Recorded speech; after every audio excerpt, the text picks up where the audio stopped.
So today, as the first review ever on my channel, we're talking about The Legend of Zelda Skyward Sword.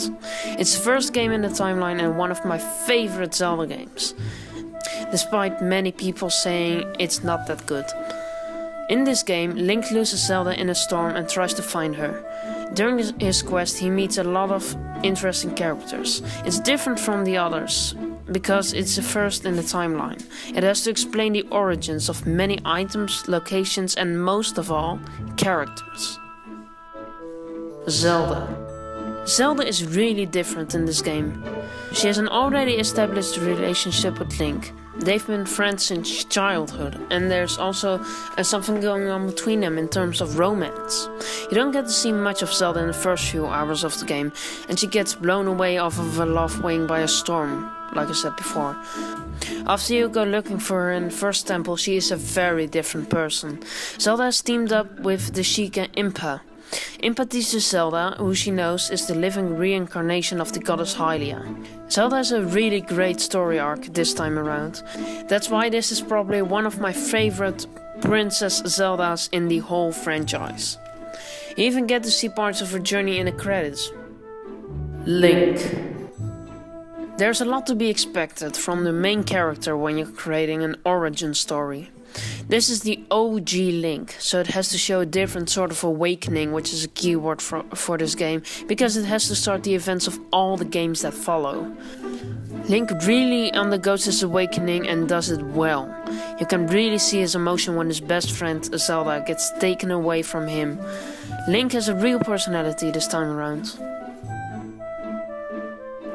Fine. Okay, so hear me out. People on the internet always seem to complain about Fi, or Fi, or whatever you call her. I always called her Fi, so. Or Fi, actually. About her saying, your batteries are nearly depleted, master, or that she just straight up talks too much. Personally, I don't get it. I really like Fi, and spoilers for Breath of the Wild DLC Pack 1, I couldn't control myself when she got hinted at the end of the Trial of the Sword.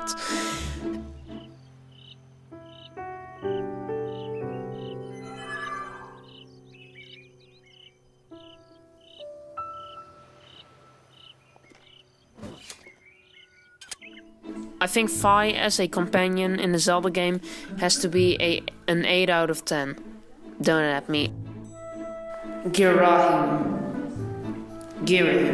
I don't know. Okay, so 2 words. Amazing. Okay, that's 1 word, okay. I think this is my favorite character in this game. He's just so damn interesting. I actually have a theory on him. Tell me in the comments if you want me to make a video on how Girahim and the Yiga clan could be related. Anyway, his story arc is pretty great, has cool and not incredibly repetitive boss fights, 3 to be exact, and the third and last one is epic and incredibly different. Anyway, I'm dozing off. I like Girahim, period.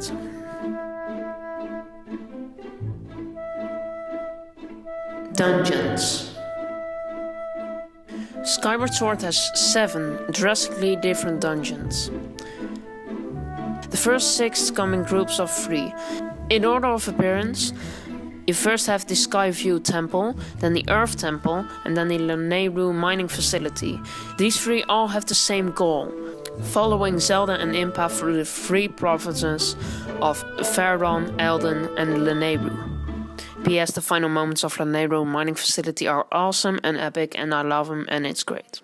The second group are the Cistern, Sandship, and Fire Sanctuary, for the 3 dragons and combining the Song of the Hero together.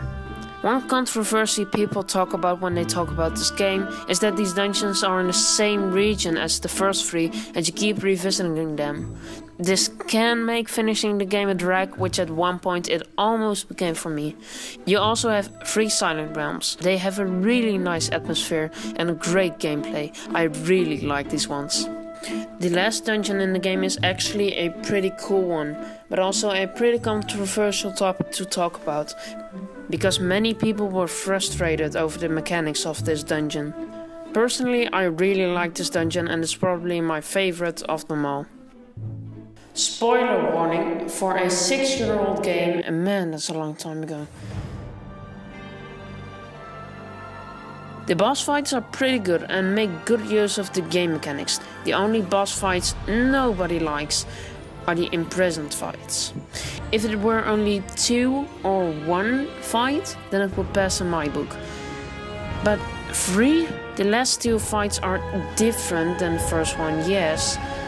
But it's still obvious Nintendo wanted to stretch time here.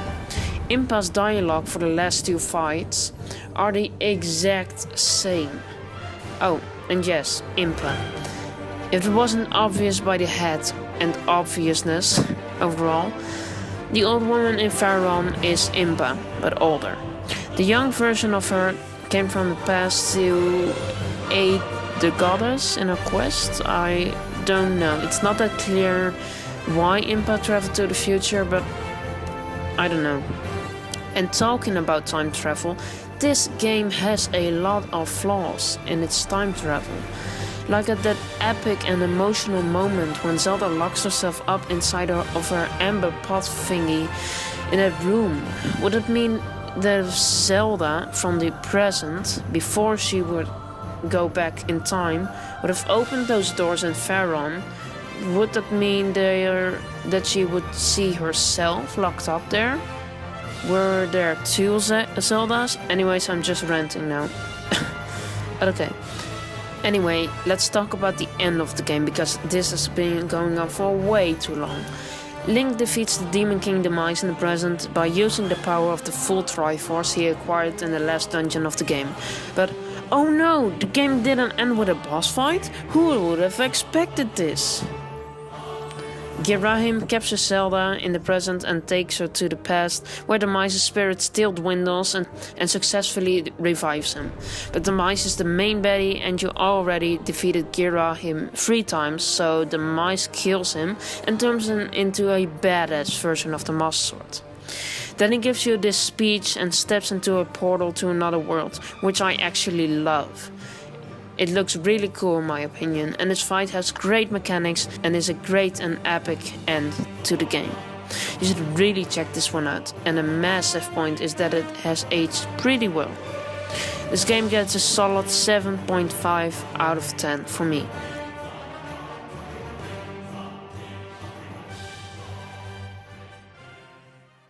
So that's it. Thank you for watching and tell me in the comments how I did.